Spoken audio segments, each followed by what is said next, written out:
Mga kabisnes naming minamahal, makikisuyo po kami. Naglalambing po kami sa inyo.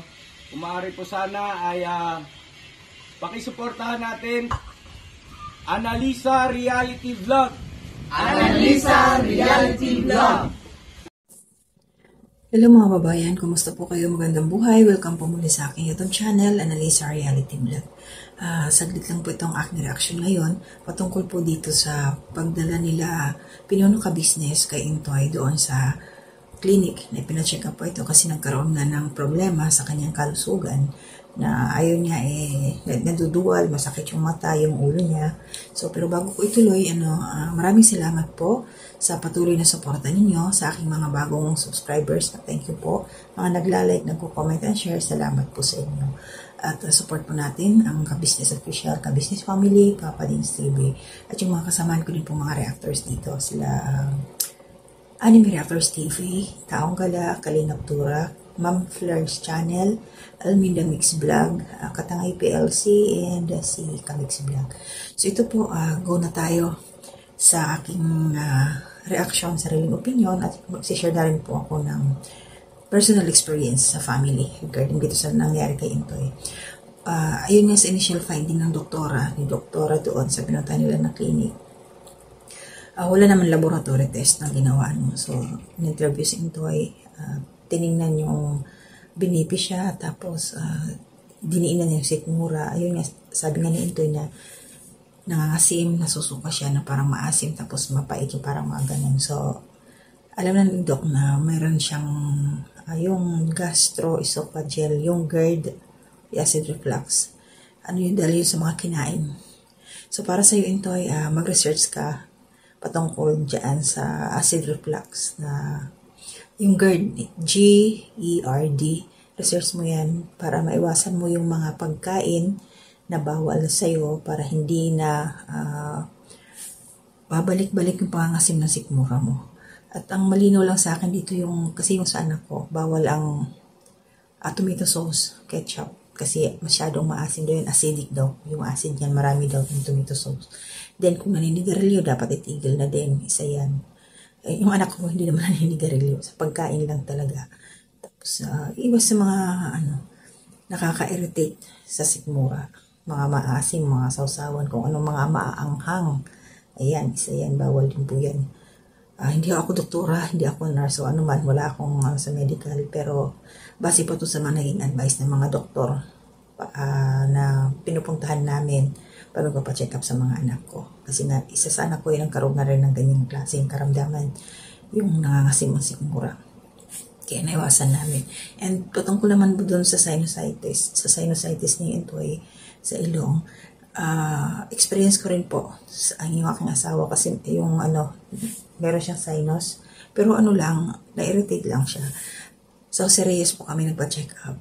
Ang advice ng doktor namin sa ENT ay yung nasal rinse na tinatawag.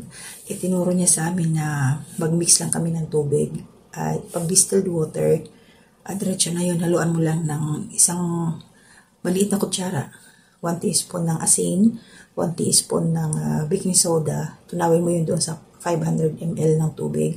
Tapos meron kang yung pang-injection, yung syringe na malaki. Tanggalin yung karayom. Sisipin yung tubig, tapos nakayuko siya. Yung sasawa ko, nakayuko. Ini-spray yun doon sa loob yung tubig. Tapos lalabas dito. Nakakaka, yung ibang tubig lalabas sa bibig. So, kabilaan yung paggawa mo pag-spray. Ganun yung ginagawa. Pero kung hindi distilled water ang gagamitin, kung diretso lang galing sa gripo, ang tubig na gagamitin para pang-rinse sa ilong, kailangan pakuluan mo muna ito, then palamigin ng konti, saka mo haluan ng asin. Yung asin, hindi po siya pwedeng iodized. Yung normal na asin, yung rock salt talaga, isang kutsarita lang po, maliit, then mix din po ng baking soda. Tunaw din po. So, ganun ang procedure. Yun ang ginagawa ko. Ginawa ng asawa ko. Kaya, pag may allergy siya, usually yung mga alikabok, kasi nagdadrive din siya, yun, paglinis ng ilong niya. So, doon nakakadinhawa. Tsaka pag yung sipon na hindi nakakalabas, nadidrain yun, ilalabas niyo yung malilinis. So, sana, try niyo ito. Itingnan niyo rin sa YouTube, meron din yan mga nasal or nasal rinse na sinatawag. Yun. So, sana maging okay ka na, Intoy. At research, basa-basa para yung mga bawal na kainin at yung mga pwedeng gawin sa bahay ay meron kayong idea para maiwasan na yung kaba. Excuse me, at saka maagapan ka agad yung problema sa katawan na hindi na kailangan agad-agad punta tayo sa doktor, yung mga ganon. At least alam natin yung mga home remedies. So, salamat at nadala ka lang na pinuno ka business doon sa doktor. At least mayroon ka ng gamot ngayon. Pero tulungan mo pa rin yung sarili mo Intoy na yung mga pagkain na hindi pwede, bawal, huwag talaga para maiwasan yung hindi magandang nararamdaman sa sikmura at saka sa ilong.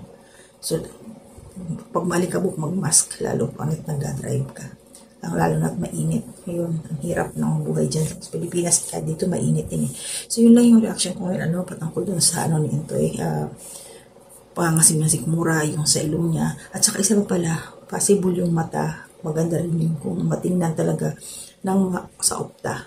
Para masilip kung normal ba, kung meron bang, kailangan bang magsalamin o kung ano yung, kung meron bang kailangan gamutin sa mata. Kasi, nahirapan siyang idilat yung isa Siguro kasi ganyan din tayo minsan pag sinisipon. Masakit mahapdi sa mata na nagluluha. Pero maganda pa rin talaga yung titingnan ng espesyalista. Yung sabi ni Dr. Pala na kailangan ma-check din siya sa neurologist yung mga ganon. Pero pag ganon mata, sa opta din patingin. At saka, ano ba yung espesyalista? Ophthalmologist. Yun yung siguro yun. Yung espesyalista sa mata. Kasi iba yung sa salamin. Ano bang tawag doon? Sa salamin naman. O sige na mga kabayan, ito lang muna yung aking reaction. Pagaling ka Intoy. Hoping, praying na bukas sa mga susunod na araw, back to normal na. Kasi iba yung iba yung environment ng ka-business house pag alam natin na mayroong isa sa kasamahan na may karamdaman, parang malungkot. O ay niya pa si Bronok, nagpapagaling pa, di ba? So, ingat-ingat po tayong lahat po. Saka drink more water lang para yung malinis yung katawan.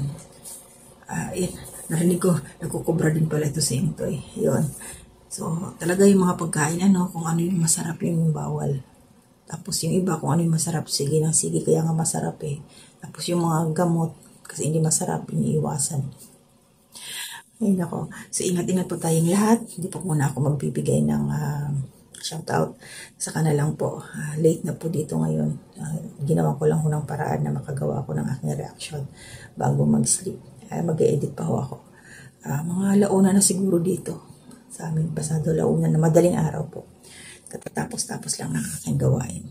Sige po, mag-ingat po tayong lahat. Gabayan pa tayo ni Lord. Yung kalusugan, yan po yung ating kayamanan. Kaya ingatan po. To God be the glory.